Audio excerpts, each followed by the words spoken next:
Так. Ассаламу алейкум, саламатсыздар урматтуу мекендештер, баарыңыздар куш келипсиздер. Бизди эфирден көрүп турган азыр Телеграмдагы мекендештер жана ошондой эле записти YouTube'дан көрүп турган мекендештер, баарыңыздарды кош келипсиздер демекчимин. Баарыңыздарды көрүп турганымдан кубанычтамын. Бүгүнкү видео 30-июндан баштап бизде Россияга кирүү боюнча жаңы эрежелер күчүнө кирди. Жана ошол жаңы эрежелерде приложение аркылуу заявка таштап киребиз деген маалыматтар тарап азыр Инстаграмда жана Ютубда блогерлер тарабынан көптөгөн видеолор чыгып атат. Көптөгөн жерлерде маалымат так толук берилбей жатат. Ошон үчүн мен атайын бүгүн эфир уюштурдум. Бүгүнкү прямой эфирде биз биринчи кезекте ошол МИДтин чыгарган сайтынан маалыматты толук угабыз. Андан кийин постановленияны ачабыз. Постановленияны да толук окуп чыгабыз. Арасына бизге тийиштүү жерлерин жана мен ойлойм, ошонун баарын көргөнүңүздөрдөн кийин сиздерде в целом ошол эмне боюнча мен ойлойм, азыркы ошол ужесточение боюнча сиздерде түшүнүк пайда болот деп ойлойм. Эң башкысы айтып келе турган сөзүм болот мекендештер. Азырча паника кылбай туруңуздар, паника кылбоого дагы себептер бар. Мен аны дагы айтып бермекчимин сиздерге. Ошол YouTube'дан көрүп турган мекендештерден суранып кетем, видеого лайк басабыз жана башка мекендештер менен бөлүшкөнү суранып кетем. Себеби бизде ошол 30-июндагы Россияга кирүү эрежелери боюнча детальный разбор болот. Мен колумдан келишинче сиздерге баардык маалыматты жеткирүүгө аракет кылам. Ошол түшүнбөгөн суроолор болсо комментарийге жазабыз. YouTube'дан көрүп турган мекендештер описанияда турган ссылка аркылуу Телеграмдан да суроо жазсаңыздар болот. Ошол жерден да мен жана биздин ошол мекендештер Телеграмда сиздердин сурооңуздарга жооп бермекчи. Ошол анда эмесе мага кичине убакыт бериңиздер, азыр сайтты ачайын дагы, сайтты демонстрация кылам өткөнкүдөй и ошону окуп чыгабыз жок Көрүп видео көрүнүп атабы, окулуп атабы? Ооба, көрүнүп атат. Окулуп атат. Все. Так. Урматтуу мекендештер, мына мен азыр гана ачтым. Сайтты көрүп турасыздар, баардыгыңыздар. Бул маалымат 28/11/2024 жылы Министерство иностранных дел Российской Федерации, МИД.рунун официальный сайты, официальный билдирүүсү да бул жерде. И бул жерде мен сиздерге урматтуу мекендештер, баштан эле ошону окуп берип сиздерге маалымат бергим келип турат. Негизги жери бул жерде атайын СМИ үчүн белгиленген маалымдоо бул берилген. О проведении эксперимента по апробации правил и условий въезда в Российской Федерации и выезда из Российской Федерации иностранных граждан и лиц без гражданства. 7 ноябрда 2024 жылы принято постановление номер 1510. Урматтуу мекендештер, азыр айтып аткан нерсе бул ошол былтырдан эле башталган. Бул эки этаптан тургандагы ошол постановленияга ылайыкчы жаңы апробация деп булар ошол правил въезда выезда деп атат. Чет элдик граждандардын кирип чыгуусу үчүн булар ошол жерде өзгөртүүлөр киргизип атышат. Максаты ошол нелегалдый миграцияны токтотуу. И бул жерде эмне деп атышат? Булар биринчи этабында 2024 жылдын мынакей азыр көрсөтөм. Мына биринчи этабы мынакей айтып атат. Эксперимент пройдет в 2 этапа дейт.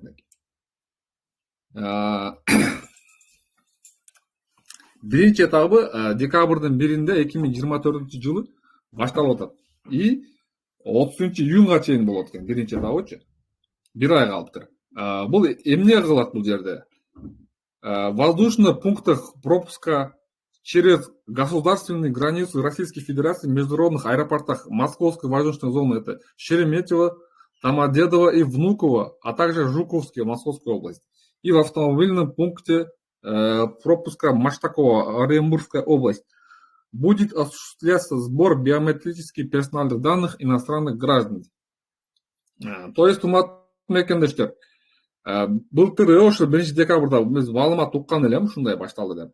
И бул урматтуу мекендештер, эң башкы нерсе эксперимент болуп атат. Бул али күчүнө кирген мыйзам эмес. Бул ужесточение али башталган элек. Булар азыр эксперимент кылып сыноо иретинде гана азыр жүргүзүп атышат.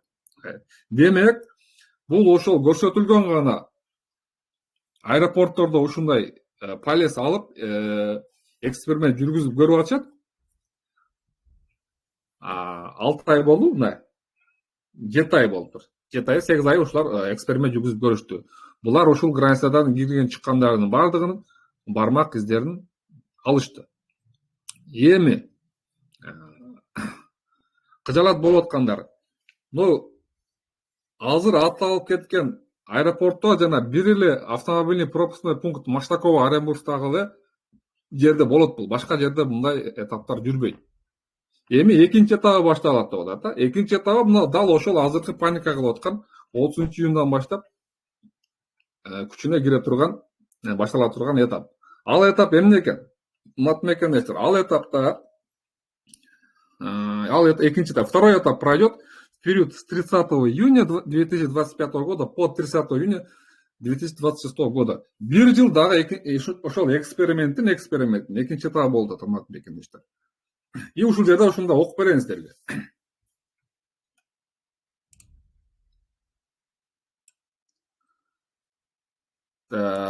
Второй этап пройдет в период с 30 июня 2025 года по 30 июня 2026 года. В ходе него, помимо выполнения требований иностранным гражданам, планирующим въезд в Российскую Федерацию в порядке, не требующим получения визы до въезда, необходимо будет пройти процедуру регистрации в единой системе идентификации, аутентификации, подачи заявления в целях въезда в Российскую Федерацию и проживания в Российской Федерации с использованием мобильного приложения Федерального государственной информационной системы единый портал государственных и муниципальных услуг.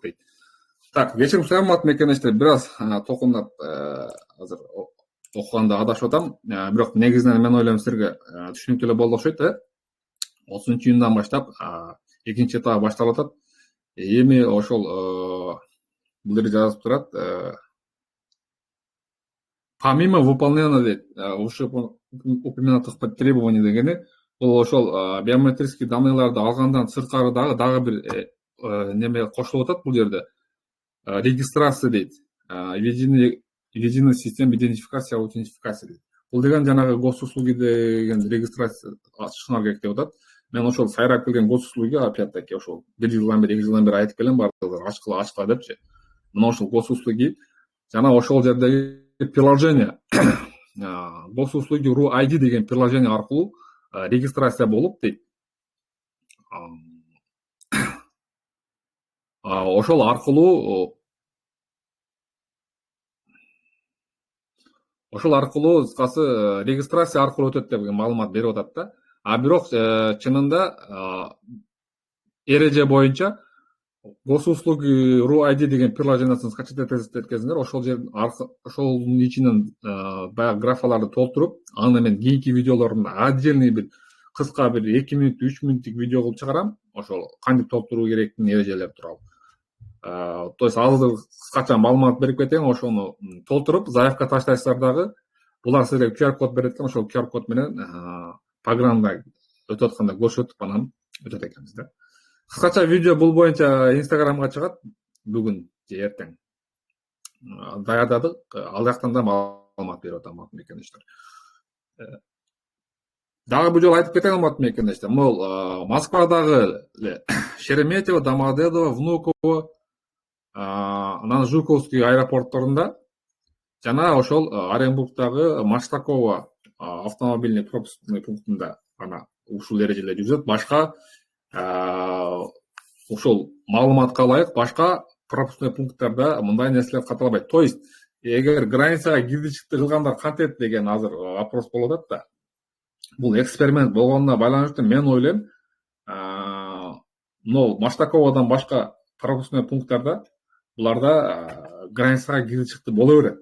Мен мындай так утверждать этип айтпайм, бирок маалыматка ылайык гана айтып атам да. МИДтин берген официальный маалыматына таянып айтып атам. Бул ошол Маштаковада гана жана ошол 4 аэропортто гана ушундай текшерүүлөр болот. То есть ушулар менен келгендер гана ушул жака жанагындай толтуруп анан өтүшөт. Эми урматтуу мекендештер, анан ылыйраак түшөлү. бул эмне экенин түшүндүңөр а? Бул ошол былтыртан келе жаткан ошол 1 декабрдан эле башталган эксперимент. То есть бул экспериментте биз уже жашап келатабыз да. Биринчи этабын өттүк, жанагы биометрикалык данныйларды алышат булар деп. Эми кирип чыккандар, мен андан бери учуп кирип чыга элекмин декабрдан беричи. Мен былтыр ошо ноябрда келдим окшойт мурдагы жыл. Ошол боюнча Россиядан кирип чыга элекмин менчи. Ошон үчүн мен билбейм кандай өтүп атты, фотографирование персоналдык данных ала турган немелер, процедуралар кандай өттү мен билбейм. Эгер ким билген болсо комментарийга жаза кетиңиздер, урматтуу мекендештер. Телеграмда жана ютубта мекендештер. Биз ошол жөнүндө айталы. То есть экинчи этабы да ушуга окшогон эле өтөт да. Анан коркуп эле баарын баягы паника кылганды токтотуңуздар, урматтуу мекендештер. Бул эксперимент деп атат. Мен ойлойм, өтө эле катуу баягындай чаралар колдонулбайт азырчы. Ушул. Андан кийин дагы бир маанилүү жагдай, кимдер өтпөсө болот деген. Кимдер бул процедураны аткарбаса болот. То есть бул кимдер госуслуги РУ-ID аркылуу Россияга кирерде минимум 72 саат мурун заявка таштабаса болот деген мынакей суроого жооп берели. Эксперимент затронет всех иностранных граждан и лиц без гражданства, пересекающих государственную границу Российской Федерации, указанных в постановлении пунктах пропуска в периоды его проведения. Көрдүңүздарбы? Она указанных в постановлении пунктах. Ну, 4 эле ошо 5 эле башка жерлерге бул не касается. Эксперимент башка жакта жүрбөйт. За исключением всех, за исключением, кроме граждан Республики Беларусь, Белоруссиянын граждандарына жөн эле кире берсе болот экен. Билебиз, булар эми жакын стратегик кыйын жакын мамлекеттер, дос тууган дегендей, биз бир аз алысыраакпыз да. Детей, не достигших 6-летнего возраста, то есть 6 жашка чейинки балдарды жөн эле киргизе берсе болот. Алар жанагы Сахавадан деле өтпөйт, билесиздер. Андан сырткары глав сотрудников дипломатических представительств и консульских учреждений иностранных государств Российской Федерации, а также членов их семей. Посольствода иштегендер, консулдардын жанагы бала чакалары өздөрү жөн эле кире берсе болот да, паспорт менен. Должностных лиц международных организаций и членов их семей. Ну, эл аралык ООН окшогон организациялардын МОСЕСин деле иштегендер жанагы боло берет дейт. Владельцев дипломатических и служебных паспортов дейт. Въезжающих в Российскую Федерацию или выезжающих из Российской Федерации в связи с исполнением служебных обязанностей социальной делегации. Ну, эми эл аралык жанагы дипломатский паспорттор менен кирип чыктырылгандар, келип кеткендер, бир мероприятияга келгендердин дагы бул нерсе тийиштүү эмес. Кыскасы менин түшүнүшүмчө бул эксперимент, бул пробация деп атабы, пробация дейби. Апробация экен, кечиресиздер. Кыскасы бул эксперимент ушул бизге окшоп жанагы кара жумушта иштегендерге, келип иштеп акча табам дегендерге, келип ушул жерде жанагы опасный неме болуп кетпесин деп ушуларды контроль кылыш үчүн эксперимент жүргүзүлүп атыптыр. Ошол азыр айта турган сөз ушул, маалымат кыскача так маалымат ушул. Эмиттен берген бул маалымат ошол биринчи апробация деген немесин эксперимент башталганда, биринчи этап башталганда эле булар чыгарышыптыр. Мынакей 28 ноябрда бериптир, 1 декабрдан бул ошол эксперимент башталган. Ошол. Анан бул 1 жыл болот, 30 июнга чейин 2026 жылдын. Ошол убакыттын ортосунда сиздер кандай өтөт, муну карап көрөт, мүмкүн отмена кылаттыр, мүмкүн узартышаттыр же мүмкүн кайра күчүнө киргизеттир да. Эми постановление дейт. Постановление деген бул ошол именно мол 7 ноябрда Мишустин бекитилген постановление. Бул жарлык да. Өкмөттүн жарлыгы кечегидей эле жанагы миграционный карта боюнча Госдумага закон чыгарбай эле булар правительство өзүнүн немесине карап, талаптарына карап постановление чыгара берет да, жарлык. Бул деле ошого окшогон жарлык да. Ошол жарлыкты азыр көрөлү ачып. Так, мынакей.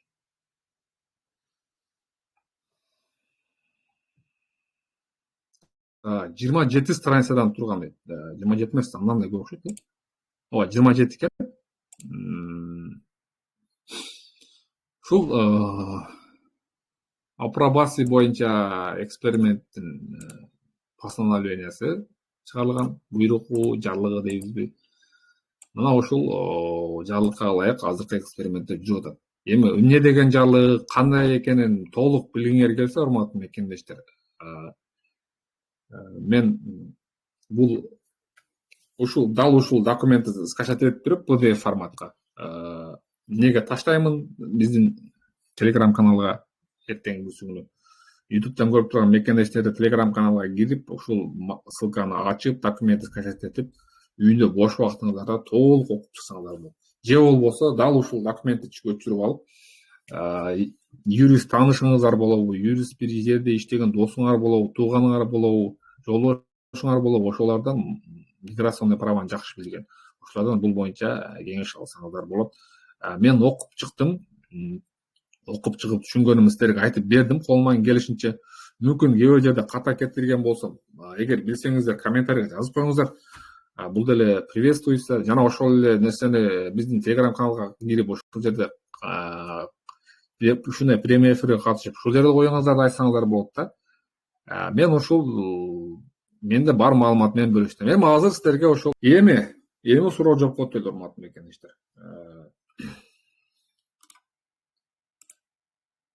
Так, айтурган эми азыр кол көтөрдүңүз. Сурооңузду бере бериңиз. Касательно ушул тема боюнча или башка дагы темалар боюнча сурооңузду берсеңиз болот. Айтурган эми Романыч дейт. Так, Романычка дагы жактым. Ишатовнага дагы жактым. Ишатов, айтурган сурооңуз барбы?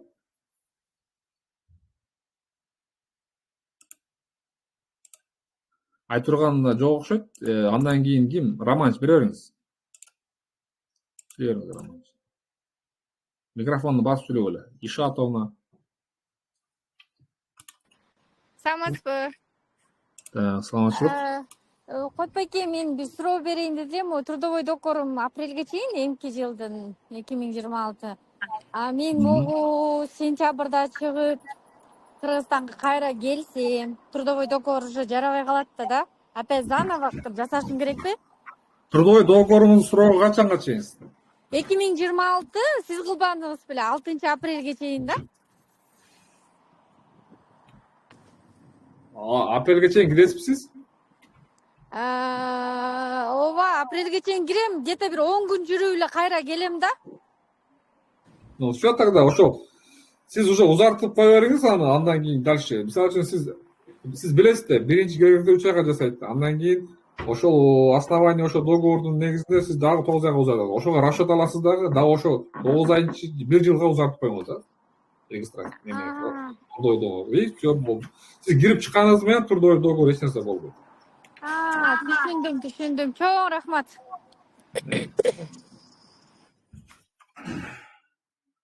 Так, андан кийин Айтурган молчит, Романыч тоже молчит. Виктория, бере бериңиз. Виктория, угуп атам сизди. Андан кийин Уля берет, Facebook дедим. Telegram бир аз тупит этти, ошон үчүн. Котбеке, саламатсызбы? Да, саламатсыз, Романыч, угуп атам. Менде мындай суроо болот эле. Эжем бар. Мурун деген 2016-жылы депортация болгондо 5 жылга. Бирок депортация болгон менен Москвада жүрүп иштеп жүргөн 5 жыл бою. Анан могу 2020-жылы кирди чыкты кылып келген, бирок баргандан кийин паспортун алмаштырып келген да. Аны алмаштырып келгенден кийин бияктан Сахаровага барса, жандай өпкөсүндө так бар экен деп, рентгенге ары бери 2-3 жолу тарттырыптыр да. Аны ошондон кийин эми результатына барбай атат да, коркуп кармап калышат деп. Анан кармап калгандан кийин да ошол жактан депортация кылышы мүмкүнбү, кандай кылсак болот, ошо Сахаровасына бүтүрө албай атат да. Ооруп аткан адамга депортация кылбайт. Ооруп аткан адамды ал жерде булар ошол может принудительный решение кылганы немеге повторный анализ алыш керек булар немеденчи, негизи повторный текшерип алыш керек өпкөнүчү. Анан оорусу такталган болсо, анда принудительный буларды баягы диспансерге жаткызат өпкө боюнча. Анан эгер Анан кийин барбай жүрө бергенин мен ойлойм, булар ушу рейске киргизип коюшу мүмкүн. Себеби основания бар да, бул опасный адам Россияда жүргөнгөчү. Анан муну рейстре киргизгенден кийин муну оңой эле таап алат да, көчөдө кармап чаап бияктап.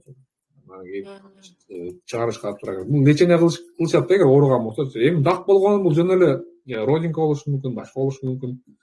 Кыжаат болбой эле койсо болот, эгер өзү өпкөсүндө эч кандай немени сезбей аткан болсо. Коркпой эле башка учрежденияларга текшерип туруп, мен тазамын деп туруп деле кайра андан жок чыгарып койсо. Менин оюмча барыш керек го дейм. Барыш керек, э? Все, рахмат анда. Чоң рахмат. Мен сүйлөй берейинби? Виктория угуп атабыз. Мен 23-жылы кирди чыкты кылып келгенмин да. Официальный трудовой договор менен иштеп жүрөмүн. Эми мына июнда бүтөт. 23-жылдан бери трудовой договор менен официальный. Ошондо кирди чыкты кылганым обязательный же не обязательный улантып кетсем болобу? Срок регистрация бүтүп атабы же трудовой договор бүтүп атабы? Трудовой договор эми бессрочный. А регистрациям бүтөт июнда. Кирип чыгыш шарт эмес. Трудовой договоруңуз бар болсо, официальный болсо, налог төлөнүп аткан болсо, проблема жок андан. Анан экинчи эми студент балам да, ошол обязательный кирди чыкты кылыш керекпи же ошол окуган боюнча улантса боло береби? Именно студенттер боюнча так маалымат жок, бирок основания бар болсо жүрө берет да негизи яштегилерчи. Основания бар да, основания учеба. Основания учеба бар, ходатайство берген, окуу жай берет. Ошого кирди чыкты обязательныйбы, не обязательныйбы деп ошо. Не обязательный кирди чыкты. Негизи Кыргызстан эстегилерге бул кирди чыкты деген нерсе өзү жок. Основания болуш керек. Основания жок болсо выдворение болот же рейстерге чыгат азыр уже. Рахмат.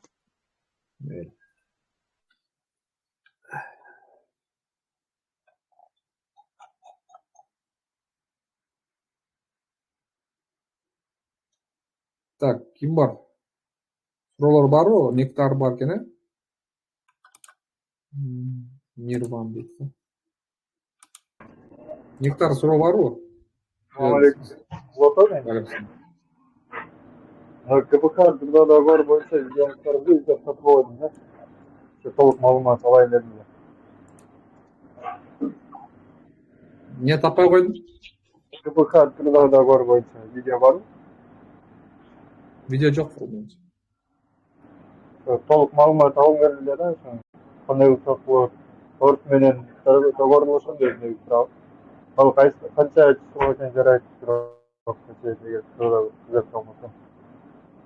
Орыста эч кандай зыян болбойбу деген. Орыста зыяны болбойт, эгер баарын туура толтурсаңыздар, условияларын туура толтурушуңуз керек. Бланканы алып, окуп чыгып, ошо бланканы жакшылап түшүнүп, анан кийин кол коюшуңар керек. Ошол эле условиялар ар бир индивидуально түзүлөт да. Эмне жумуш аткарасаңар ошого карап чыгат. Өзүм башка жерде иштейм да, кафеде, анан орус менен договор кандай болуп калат дейм. Сиз неме наушниктен чыгып атасызбы? Алып коюңуз наушнигиңизди. Үнүңүз дырылдап чыгып атат бакачы. Айтыңызчы. Түшүнбөй атам сизди. Өзүм башка жерде иштейм да, эле угуп атам. Эмнеде иштейсиз? Каерде иштейм дейсиз? Пассажирдеби?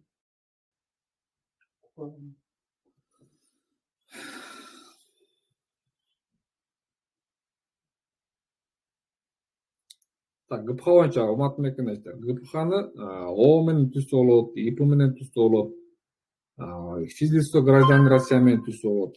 Ар бир жерде условия өзүнчө каралат. Ар бир жерде өзүнчө бир немелерге графиктер коюлат, жанагылар сроктор коюлат.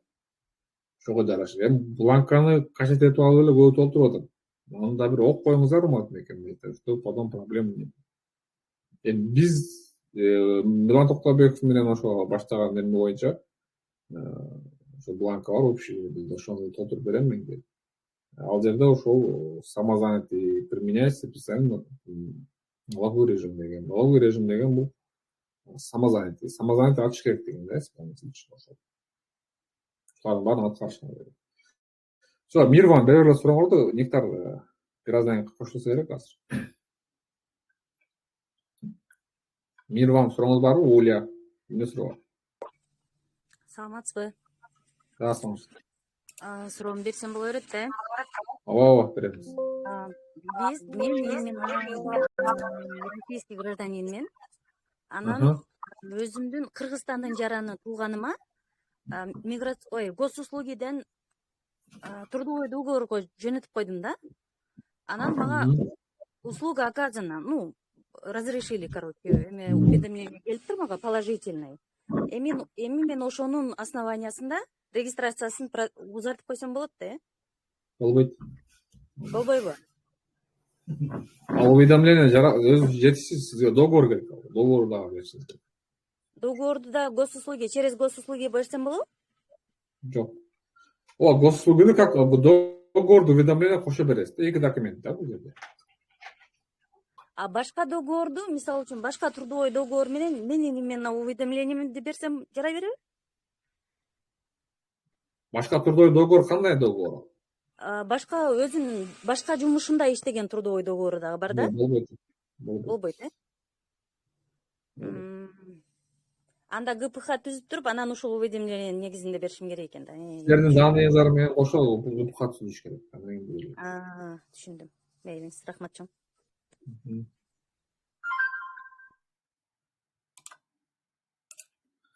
Акылбекти беребиз.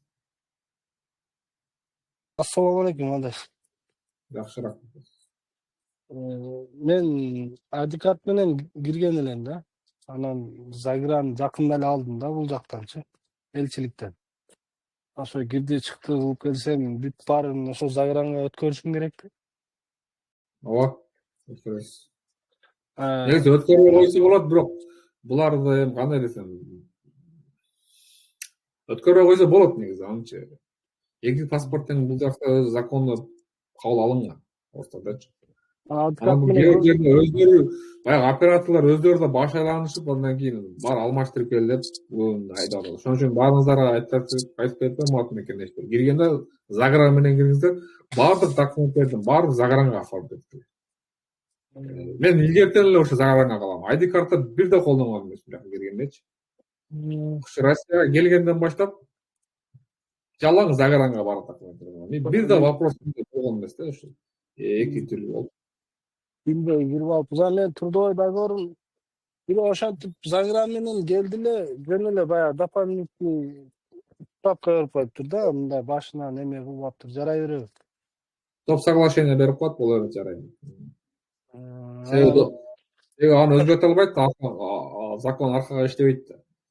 Сиз ошондо түзүлүп калган паспортуңуз менен, ал паспорт Россияда неме өтөт, өзүчө ID карта. Анан беркиге жагы өзгөртүү деп доп соглашение кылып коюшат жаңы паспорттан. Ошо менен контракт продление боло берет да кийин, а? Боло берет. Экөөнү кошо жөнөтүш керек, бирокчу. Доп соглашениени өзүн жөнөтүп койсоңор болбой калат, кээ бирөө албай коюшу мүмкүн. Ошон үчүн основнойну кошо жөнөтүңүздөр. Эки паспорттон жанга алып жүрсө болор э, негизи? Боло берет. Эчтеси керек. Боло берет, ал сиздин паспортуңуз жүрбөс ал. Түшүндүм, рахмат. Ошол бардык мекендештерге айтып кетилем, ушу загран менен эле кириңиздер, загран менен оформить этиңиздер. Негизи по закону неме кабыл алынган, бирок жанагы госуслугиде бир документтерди түзгөндө биз да кыйналат экенбиз, инспекторлор да кыйналып атат. Анан кийин ушунун баарын бир документке өткөзүп койсок, аларга да болот, бизге да болот. Алардын да убакыт эконом, биздин убакыт эконом болот да.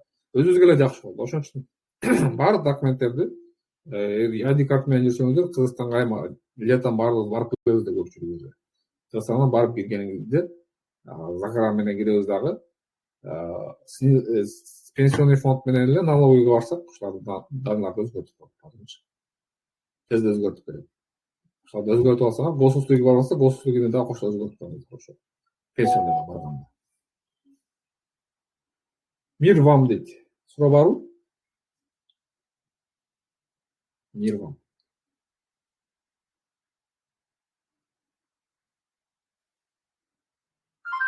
Так, сонайым дейт. Сонайым, сиздин микрофонуңуз жактып сүйлөй бериңиз. Нурик. Алло, саламатсызбы? Угуп атам сонайым. Угуп атам. Ооба. Мен загранпаспортума суроо өтүп атат да, мен барып алмаштырып келсем. Ошондо могу госуслугга бардыгын дагы жаңы өзгөртүш керек болобу? Жок. Срок өзгөргөн болсо, сизде справка бар, справка менен эмне кылсаңыз болот. Анан ошо пенсионныйга барып туруп эле, мен срогун эмне кылдым деп эле койсоңуз, алмаштырып койгоңуз госуслугиден эле. Анан калган жерлерде мен оюнча не обязательно срок өзгөргөндөчү. Паспорт ошол бойдон эле калып атпайбы, ошо сиз өзүңүз элесиз, ал жерде срок өзгөрүп. Срокту ошо госуслугиде актуальный болуш үчүн алмаштырып коюш керек. Мен ойлойм, ошол менен кошо эгер сиз жаңы эреже боюнча биометриядан өтүп, Сбербанктан же башка банктан жанагы биометрия тапшырып койсоңуз, булар привязка болот дагы госуслугиге баардыгычы. Анан ошо автоматически мен ойлойм, данылар алмашып берет да. Башка сим карталар дагы башка дагы. Биометрия өткөндө ошондо дагы жаңыдан биометрия өткөзүш керек болобу? Паспорт алмаштырганда.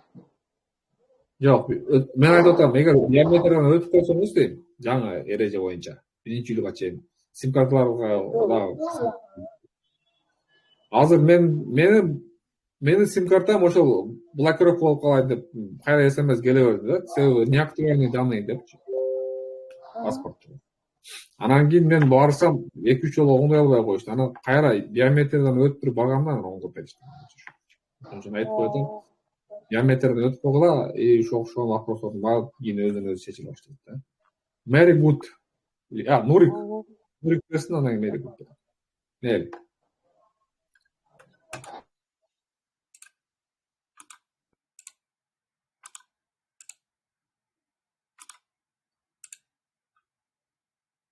Нурик.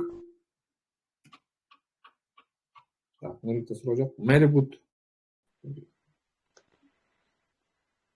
Very good деп атат. Сашка, сүйлөй бергиле.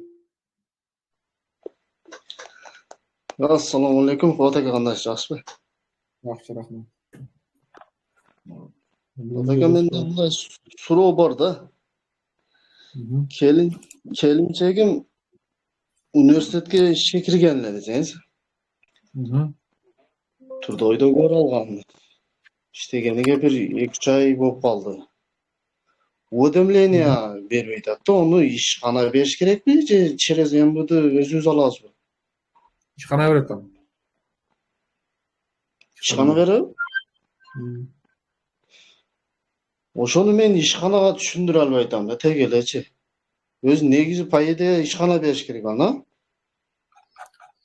Жумушка орношкондо 3 күндүн ичинде иностранецти алганы тууралуу уведомление булар МВДга жөнөтүш керек. Посредством уведомление деп бир бумагага чыгарыптыр да. Чыгарып, аты фамилияңарды толтуруп, өзүңөрдүн жашаган райондогу МВДга таштайсыңар дейт. Алар анан кийин ошонун негизинде силерге чыгарып уведомление берет. Аларга барсак, алар работодателиңи алып келбесең мен бербейм деп. Ошого башкатып атпайбы? Силердин работодатель адашып атат. Силерди тажиктер менен өзбектерге адаштырып атат. Биз ЭСке киргенбиз. Ошон үчүн биздин укуктарыбыз россияндар менен эле тең этилген. Тең. Бизге ошо орустардыкын өздөрү беришке, орустар бербейт да, мага иностранец эмес да. Биздикини өздөрү бериш керек да. Работодатель да? Работодатель өзү бериш керек. Коркпой эле айтыңыздар. Силердики уже өтүп кетти бул суроочу. 3 күн ичинде берсе эле. Ошону айтам да, мен ошону түшүндүрө албай эле койдум. ГПХ отурганда башынан түшүп алат договорду. Трудовой договор болсо увольнение кылат, анан кийин кайра кабыл. айта бер. Түшүнбөдүм. Азыр кайра требит этсек болбойбу ошол ишканадан уведомление? Требит ете бергиле дейм. Эгер ГПХ берген болсо договордун түрүнө карай силерге. Аны башынан эле датасын өзгөртсө болот, түзүпчү.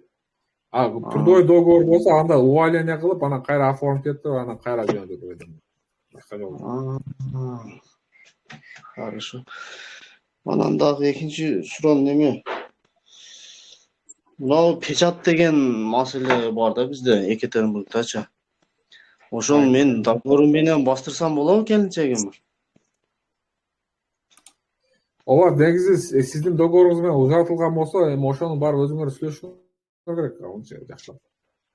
Ажал мененчи. Негизи закон боюнча иштебей эле сиздин договоруңуз менен узартканга уруксат берет да. Раз уруксат бергенде андай печатта басып бериш керек. Основание негизи сиздин договоруңуз болуп атпайбы? Хорошо. Болуптур. Рахмат чоң.